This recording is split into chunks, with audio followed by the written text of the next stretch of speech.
آپ کو معلوم ہونا چاہیے جب یہ شرک کی ہوائیں چلی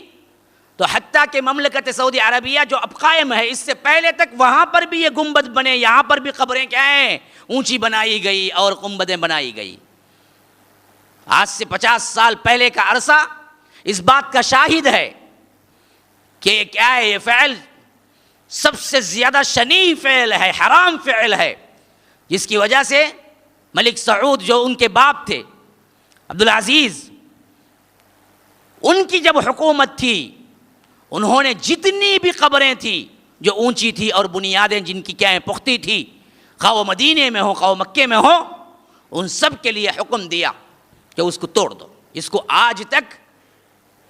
جو ان سب کو پسند کرتے ہیں، جو انہی سے کیا دکان چل رہی ہے، گالیاں دیتے ہیں کہ کیا ہے صحابہ کی خبروں کو مسمار کر دیا، فلاں کر دیا، حالانکہ انہوں نے توحید کے مطابق وہ سب کے سب ختم کی۔ جتنے بھی حجرے تھے، جتنے بھی گنبدیں تھیں، سب کو توڑا۔ امت مسلمہ میں وبال مچ گیا، گالیاں دینی شروع ہو گئی۔ ہاں، لوگ ان کے خلاف آرٹیکلز، اس زمانے میں تو ابھی سوشل میڈیا نہیں تھا، ہوتا تو کیا کیا کرتے پتہ نہیں،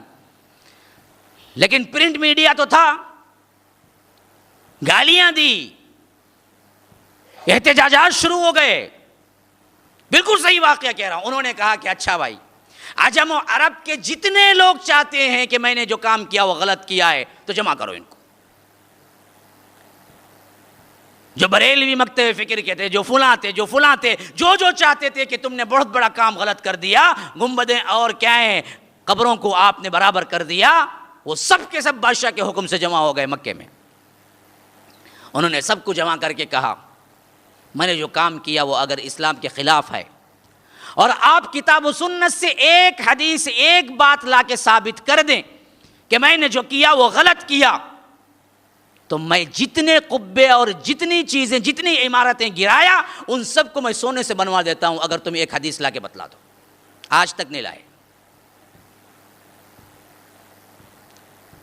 صرف ایک بات رکھی انہوں نے کہا کہ اگر میں نے غلطی کی، تم سمجھتے ہو کہ میں نے کیا ہے بزرگوں کی بے ادبی کی، گستاخ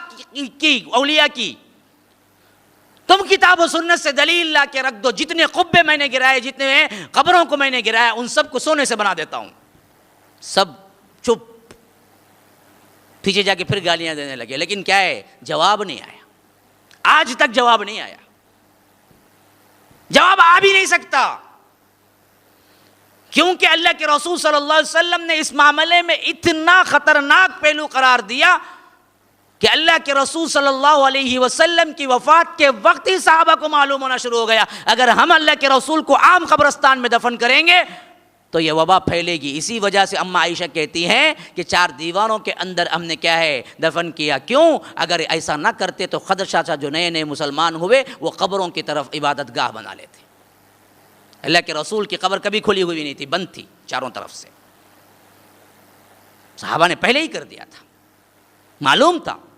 اور اللہ کے رسول نے صاف کہہ دیا تھا کہ حفاظت کرو، میرا معاملہ کیا ہے دوسرے انبیاء کی طرح نہ ہو جانا، لا تطرونی کما اطرت النصارى وعیسی ابن مریم انما انا عبد فقولوا عبد اللہ ورسولہ۔ لوگوں دیکھو، عیسیٰ ابن مریم کی طرح مجھے بڑھانا چڑھانا نہیں ہے، مجھے اللہ کا بیٹا نہ بناؤ، میں اللہ کا بندہ ہوں، اور یہی میری کیا ہے سب سے بڑی ڈگری ہے، سب سے بڑا پوسٹ ہے، تو وہ یہ ہے کہ میں اللہ کا بندہ ہوں، مجھے بندہ ہی کہو۔ فقولوا عبد اللہ ورسولہ لا تتخذوا قبر عیدا، میری قبر کو کیا ہے عیدگاہ نہ بناؤ،